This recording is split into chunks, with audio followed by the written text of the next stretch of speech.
Voyons maintenant comment une succession de 4 nucléotides différents dans un ARN messager va pouvoir correspondre à une synthèse de 20 acides aminés différents dans une protéine. Pour ça, il faut un système de correspondance du message sous forme de nucléotides à une succession d'acides aminés. Or, pour faire correspondre 4 nucléotides à 20 acides aminés, il faut mettre en jeu plusieurs nucléotides pour un seul acide aminé. Si nous n'avions que 2 nucléotides pour 20 acides aminés, nous n'aurions que 4 fois 4, soit 16 possibilités, ce qui est insuffisant. Il faut donc recourir à 3 nucléotides différents pour obtenir 16 fois 4, soit 64 possibilités différentes, ce qui est suffisant, voire trop, pour les 20 acides aminés différents. Cette correspondance s'appelle le code génétique. Le code génétique se lit par colonne. D'abord, c'est la première lettre du codon, la deuxième lettre en haut et la troisième lettre sur la dernière colonne. Par exemple, ACG se lit A, puis C, puis G, c'est donc de la tryptophane. Le tryptophane se code aussi par ACA, ACC ou ACU. C'est donc que le code est redondant. Par contre, il n'est pas équivoque, un même triplet donne toujours le même acide aminé. Ce code est universel, c'est-à-dire qu'il va permettre, si on avait un ARN-M d'eucaryote, de le lire de la même façon chez un prokaryote. C'est un argument très fort en faveur d'une origine commune à tous les êtres vivants.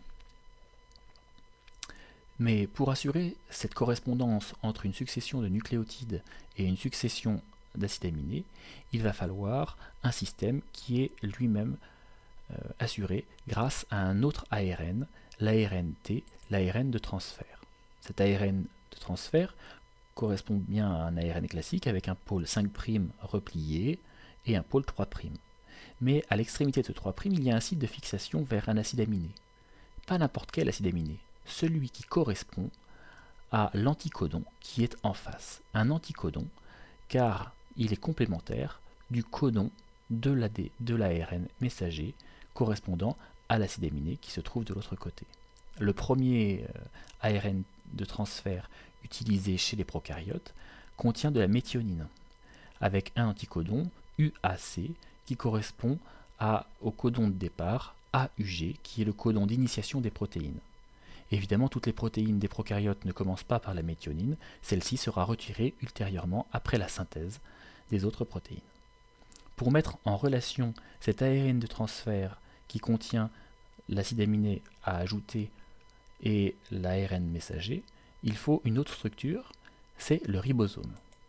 Le ribosome est constitué de 2 sous-unités, une petite en bleu et une grosse en rouge, le tout ne dépassant pas 20 nanomètres, et étant constitué lui-même d'ARN, on parle d'ARN ribosomial. Comment ces 3 éléments vont entrer en jeu? D'abord, il y a fixation de l'ARN de transfert initiateur, donc l'ARN-T qui contient la méthionine et l'anticodon UAC, sur la petite sous-unité du ribosome. Une fois fixé sur l'ARN messager, le repérage du codon de démarrage AUG permet de fixer cet anticodon à son codon grâce à l'ARN-T de transfert et la méthionine de départ. Une fois ces 3 éléments fixés, ARN, petite sous-unité et ARN-T, la grosse sous-unité vient coiffer le tout et place l'ARN-T dans le site P, c'est-à-dire le site P comme polypeptide ou protéine, c'est-à-dire plusieurs acides aminés successifs, alors que le site à côté, le site A, correspond à un acide aminé qui va être amené par un ARN de transfert. Toute cette phase d'initiation nécessite des facteurs d'initiation, c'est-à-dire des protéines qui accompagnent ce phénomène, ainsi que de l'énergie amenée sous forme d'ATP, mais surtout de GTP. Une fois l'initiation faite, il va falloir passer à un nouvel acide aminé. Pour ça, c'est la phase d'élongation.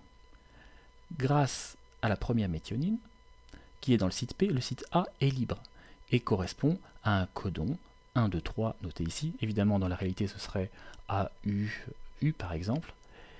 Et ici, un anticodon correspondant à un acide aminé noté 1. Cet acide aminé vient se loger grâce à son ARN de transfert correspondant à l'ARN messager. Et ensuite, une fois que les deux sont dans leur site, qu'il y a bien correspondance, il va y avoir basculement du premier acide aminé sur le suivant grâce à la peptidyltransférase. C'est la transpeptidation.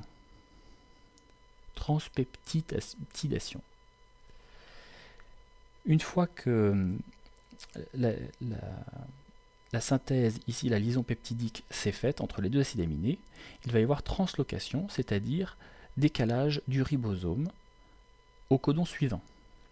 Une fois passé au codon suivant, notre polypeptide à deux acides aminés est passé dans le site P et a libéré le site A.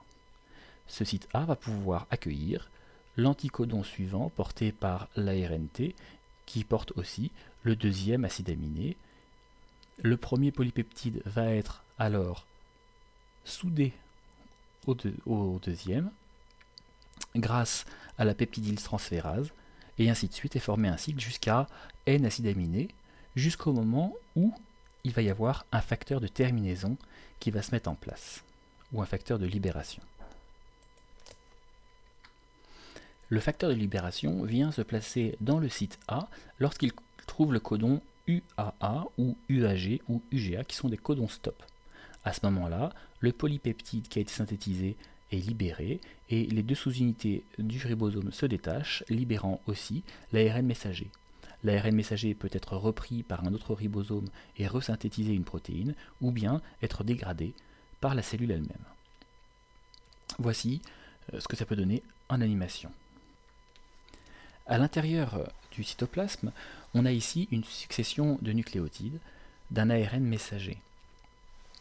À ce moment-là, il va falloir que la petite sous-unité du ribosome retrouve la séquence AUG. Voici le ribosome avec la petite sous-unité et la grosse sous-unité, et les deux sites de la grosse sous-unité qui sont le site P pour polypeptide avec plusieurs acides aminés et le site A pour acide aminé quand il n'y a qu'un seul acide aminé transféré par ici un ARN de transfert qui code pour la méthionine, le premier acide aminé des prokaryotes.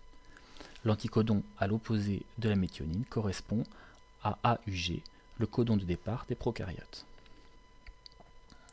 Une fois le codon de démarrage repéré, la petite sous-unité fixée et l'ARNT de transfert complémentée,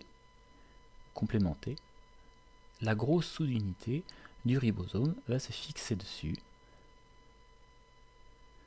sur le site P, laissant le site A libre pour l'aminoacyltransférase suivant, sur l'ARNT de transfert suivant, qui contient ici AAA, qui correspond à la phénylalanine. Du coup, grâce à la peptidyltransférase qu'on ne voit pas ici, il va y avoir une liaison peptidique entre la phénylalanine et la méthionine. Puis, l'ARN de transfert vidé de son acide aminé s'évacue. Il y a translocation, décalage du ribosome pour passer du site A au site P, libérant un nouveau site A pour un nouvel ARN de transfert qui porte un tryptophane. La peptidyltransférase va transférer le polypeptide de départ sur le tryptophane qui possède maintenant 3 acides aminés. Translocation au site suivant, jusqu'à ce qu'un facteur de libération vienne prendre la place correspondant à un codon stop, ici UAG. Ça permet de libérer la protéine,